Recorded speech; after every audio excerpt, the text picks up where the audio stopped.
A punição que Eduardo Bolsonaro articula junto ao governo dos Estados Unidos contra o ministro Alexandre de Moraes do Supremo Tribunal Federal já foi aplicada a violadores de direitos humanos apontados como responsáveis por genocídio, estupros em massa, tortura e trabalho forçado, entre outros crimes. A apuração é da Letícia Casado, que está ao vivo conosco de Brasília. Conta mais, Letícia. Boa tarde para você.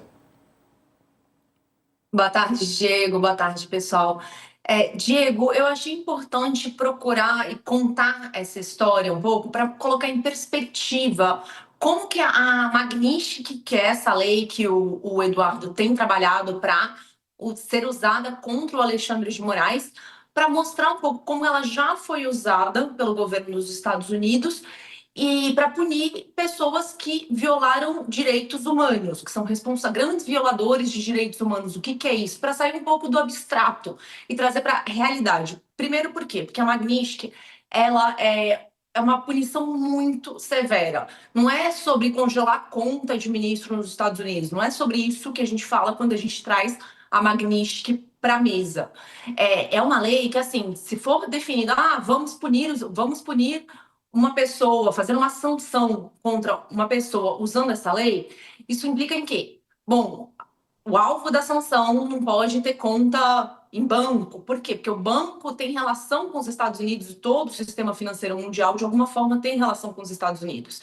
Então, as instituições financeiras, instituições econômicas, empresas, elas elas são ameaçadas de serem punidas pelos Estados Unidos se eles entenderem que essas instituições, empresas estão tendo negócios com o alvo da sanção.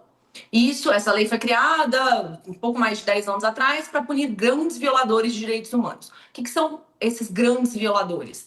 É gente que cometeu crimes horrendos contra a humanidade.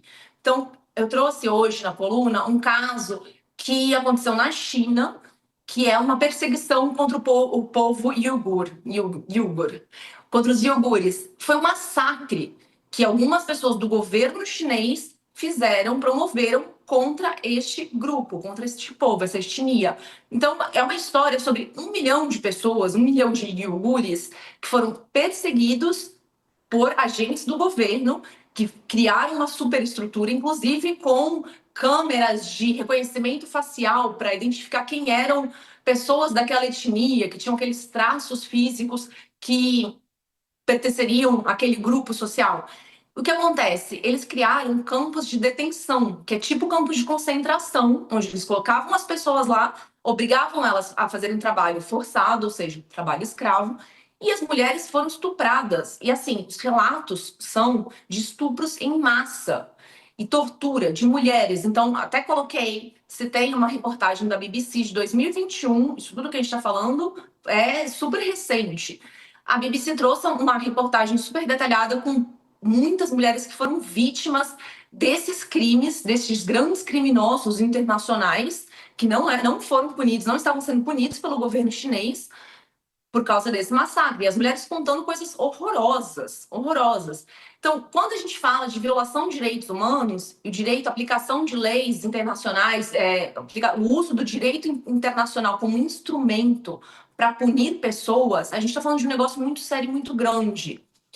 Até na reportagem eu menciono uma outra reportagem do Washington Post, que é uma reportagem da semana passada, uma coisa super recente, que pessoas do próprio governo Trump serão super reticentes de como a gente vai aplicar a Magnitsky, que é essa coisa enorme, seríssima, que é emblemática para o mundo, contra um juiz brasileiro que está tendo reclamações relacionadas a um caso específico, a um grupo político específico, que é o que a família Bolsonaro tenta colocar, e principalmente o Eduardo Bolsonaro. Ele diz que o Alexandre de Moraes é um grande violador de direitos humanos, que ele persegue pessoas, que ele é um censor, um ditador.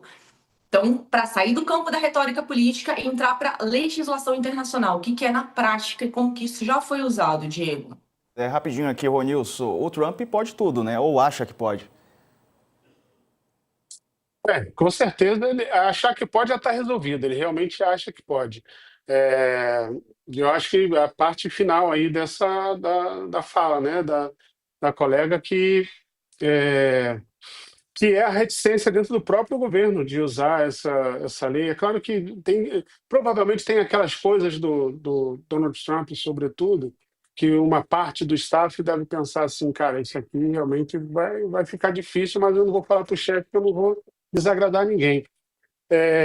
Então, a Magnitsky se tornou um sonho da família Bolsonaro, em especial do Eduardo Bolsonaro, e é possível que Donald Trump peça, faça, leve adiante, mas é muito difícil encontrar, por tudo isso que foi dito, né, e outras coisas mais, é difícil encontrar uma justificativa que encaixe uma figura como o Alexandre de Moraes, ou não Alexandre de Moraes, mas uma figura como um juiz brasileiro exercendo o seu trabalho, amparado pela sua corte, não tem uma decisão autoritária, e encaixar numa lei desse tipo. Só basta lembrar, só para fechar, nós estamos falando de Donald Trump, que teve a coragem de processar toda uma corte de um tribunal em Maryland, porque os juízes foram contrários à sua posição com relação às deportações. Então, não é de qualquer pessoa que a gente está falando em termos de justiça e democracia.